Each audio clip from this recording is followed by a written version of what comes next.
Merhaba, kanalıma hoş geldiniz. Bugün boşnak mantısı tarifi paylaşıyorum sizlerle. Öncelikle karıştırma kabıma 2 su bardağı ılık su, 1 tatlı kaşığı tuz ve 6 su bardağı unumu alıyorum. Kullandığım un böreklik bir un.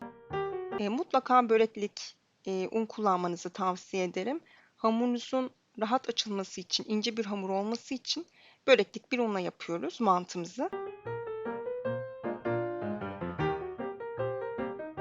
Öncelikle hamurumu karıştırıyorum ve daha sonra yoğurmaya başlayacağım.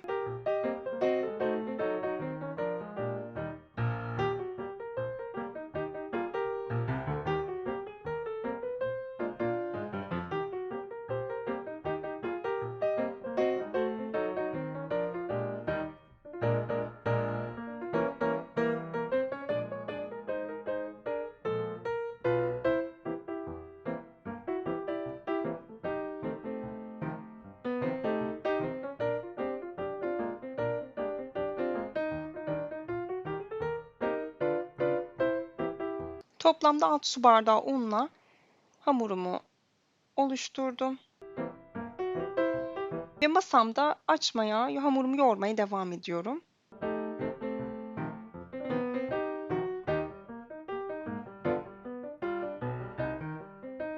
Yaklaşık bir 5 dakika kadar hamurumu yoğurdum ve dinlenmeye bırakıyorum. Hamurumun kurumaması için üzerini kapatıyorum.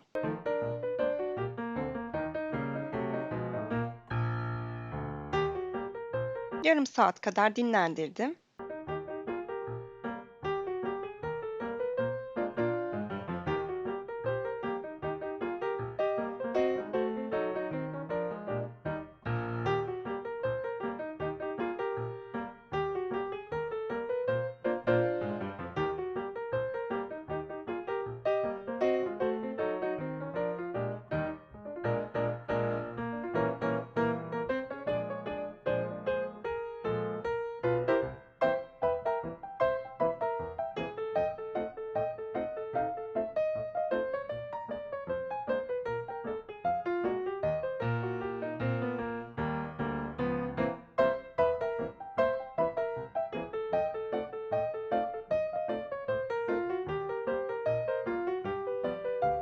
Ben 6 adet beze oluşturdum.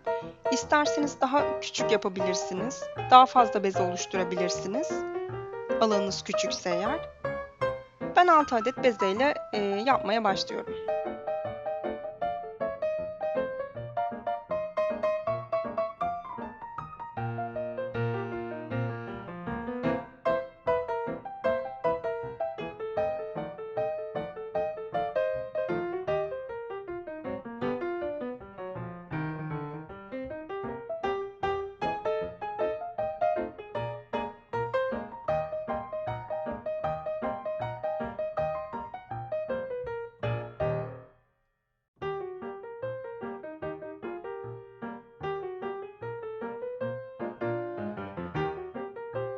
Bezelerimi servis tabağı büyüklüğünde açıyorum ve her katını ayrı ayrı yağlayacağım.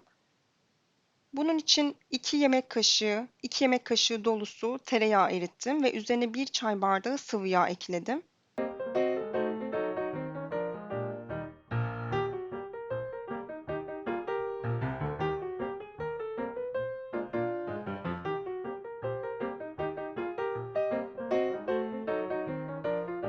Öncelikle tabağımın altında çok az yağlıyorum.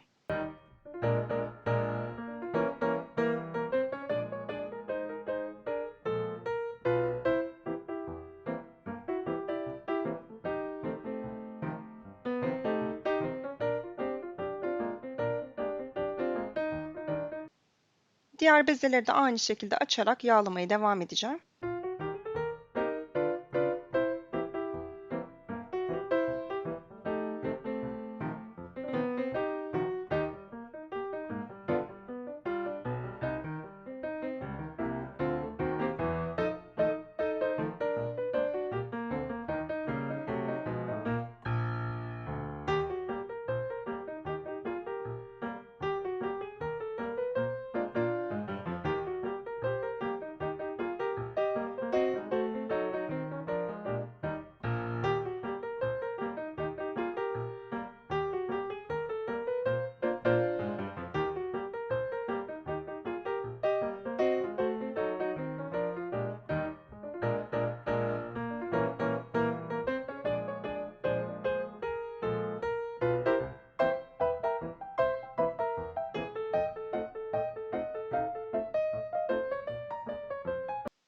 Evet, iç harcımızı hazırlıyoruz. Bunun için 400 gram kıyma, 2 adet büyük boy soğan kullandım. Üzerine 1 tatlı kaşığı tuz ve 1 çay kaşığı karabiber ilave ediyorum iç harcımız için. Karıştırıyorum. Şimdi hamurumun bir parçasını alarak elimle açıyorum. Yağladığım için çok rahat açılıyor. Bu arada bezelerimi açtıktan sonra da bir 15 dakika kadar dinlendirdim. Gördüğünüz gibi çok güzel açılıyor. Kullandığınız unun kalitesinin de önemi var tabii ki burada.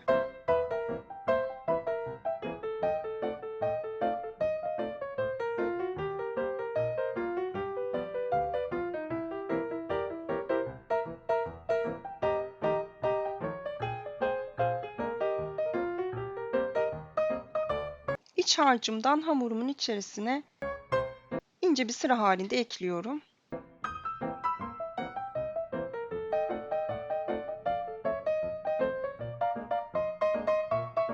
Kenarlarının kalın olduğunu düşünüyorsanız koparabilirsiniz veya incelterek açabilirsiniz. Hamurunuzu incelterek kıvırabilirsiniz. Rulo yapmaya devam ediyorum bu şekilde. Rulo yaparken yine bir yandan hamurumu inceltiyorum.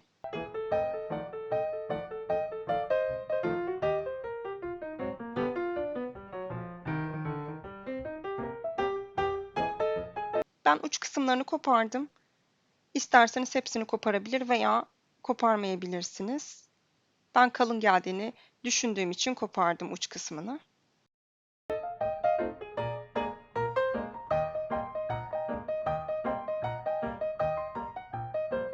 Bütün hamuru sardıktan sonra küçük parçalar halinde kıvırarak koparıyorum. İç harcının dışarı çıkmaması için burada kıvırarak koparmanız önemlidir.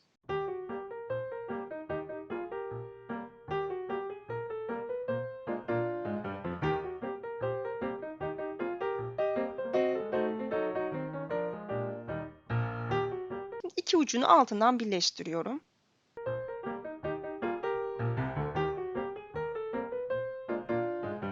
Çıkan yerleri de içerisine itiyorum, iç harcımın taşan yerlerini. Yağlamış olduğum tepsime sıra halinde diziyorum.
Diğer hamurlarımı da aynı şekilde açıyorum. Bekledikleri için gerçekten çok güzel açılıyorlar.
Evet, mantılarım hazır fırına gitmek için.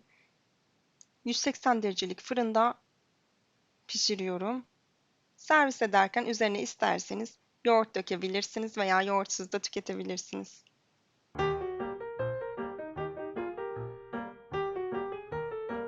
Videomu beğendiyseniz beğenmeyi, kanalıma abone olmayı unutmayın. Yeni tariflerde görüşmek üzere, hoşça kalın.